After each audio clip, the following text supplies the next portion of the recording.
सुप्रभातम। आज हम आपके लिए नया विषय लेकर के आए हैं जो सर्वार्थ सिद्धि ग्रंथ के आधार से है। इसमें आवश्यक परिहारिणी भावना की चर्चा की जा रही है। यह भावना शास्त्री प्रथम वर्ष के विद्यार्थियों के लिए है। इस कृति में रचनाकार आचार्य विमल सागर हैं। इसका एक सुलहकरण एक भावना के नाम पर रखा है जिसका नाम है आवश्यक परिहारिणी भावना। इस कृति में ये कृति जो हमने इसका परिचय दिया है, इसमें बता रहे हैं कि भव्य जीवों को सही मार्ग प्रशस्त किया है। एक सामान्य श्रावक के लिए क्या करना चाहिए तथा दोषों के निवारण के लिए क्या करना चाहिए, इस आवश्यक परिहारिणी नामक भावना में इस बात का पूर्ण रूप से उल्लेख किया गया है।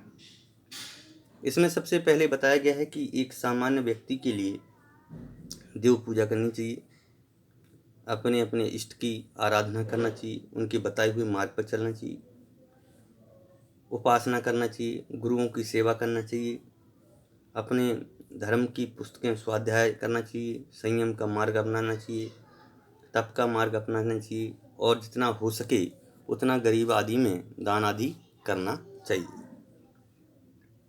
ये 6 आवश्यक जो हैं परम कर्तव्य हैं जिनका पालन प्रत्येक श्रावक को, प्रत्येक व्यक्ति को अवश्य ही करना चाहिए। इस 6 आवश्यकों के अलावा, इसमें 6 कर्तव्यों के अलावा इन्होंने पुण्य पाप का स्वरूप भी बताया कि प्रत्येक प्राणी को पुण्य का और पाप का जो मार्ग है उसको देख करके चलना चाहिए। तीर्थंकर का स्वरूप आदि का वर्णन किया गया है जिनका संक्षिप्त स्वरूप मैंने इसमें दिया है। सर्वप्रथम एक मूलाचार ग्रंथ है, उसके आधार पर उसमें लिखा है गाथा नंबर 515 में, ठा वसु अवसा अवश्य कम्य मावस्यंती वो धन्वा। अर्थात जो बस में नहीं है वह अवश्य है, अर्थात जो पापादि के बस नहीं है वे अवश्य हैं। कुछ कार्य ऐसे होते हैं जो अपन नहीं करना चाहते हैं फिर भी हो जाते हैं। जो इंद्रिय कसाय, नौ कसाय, राग देश आदि आत्मा के नहीं किए गए, अर्थात जिस समय इंद्रिय कसाय आदि को जिन्होंने अपने बस में नहीं किया उस समय वे मुनि अवश्य होने से आवश्यक कहलाते हैं और उनका जो कर्म अथवा अनुष्ठान है वह आवश्यक कहलाता है। कई क्रियाएं ऐसी होती हैं जो अपन नहीं करना चाहते हैं, ये चलते हैं तो जीवों की हिंसा होती है लेकिन आवश्यक है। भोजन करते हैं तो भोजन आदि में भी जीवों की हिंसा होती है लेकिन भोजन करते हैं। तो कुछ आवश्यक ऐसे हैं जिनको यह जीव करता है और उसके आधार पर इसको आवश्यक कहा गया है। वे आवश्यक चाहे मुनि हो, चाहे सावक हो, चाहे हम और आप जैसे सामान्य व्यक्ति हों, सभी कुछ ना कुछ तो आवश्यकों को पालते हैं। जैसे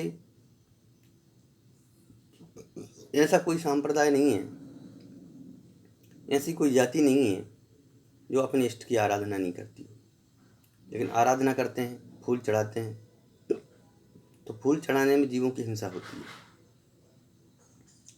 पैदल चलते हैं, पाँव के नीचे जीव आता है, उसमें जीवों की हिंसा होती है। तो कुछ खाना खाते हैं तो खाना खाने के लिए भी अनेक प्रकार से अपन फल तोड़ते हैं, सब्जियां तोड़ते हैं, आटा मारते हैं, इन सब में जीवों की हिंसा होती है, लेकिन ये आवश्यक हैं। परंतु कहा गया इनको नियम पूर्वक पालना चाहिए।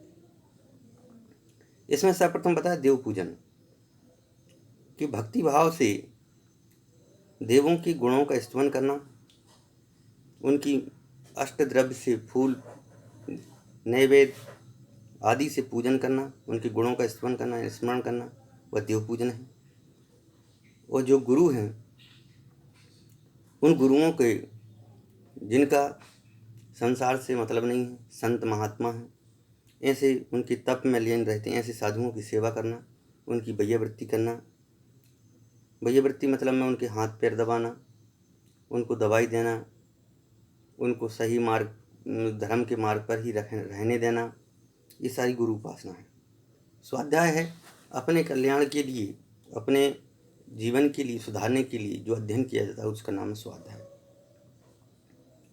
इसी क्रम में मैंने संयम के संबंध में लिखा। सम्यक प्रकारेण यमः संयम, अर्थात संयम का अर्थ है नियंत्रण अथवा सम यानी भले प्रकार से शुद्ध स्वरूप, यम यानी जमना, स्थिर होना संयम है।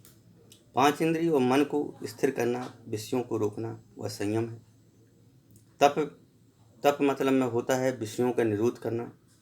जो 5 इंद्रियां हैं इनके पोषण के लिए व्रत करना, उपवास करना आदि ये तप है।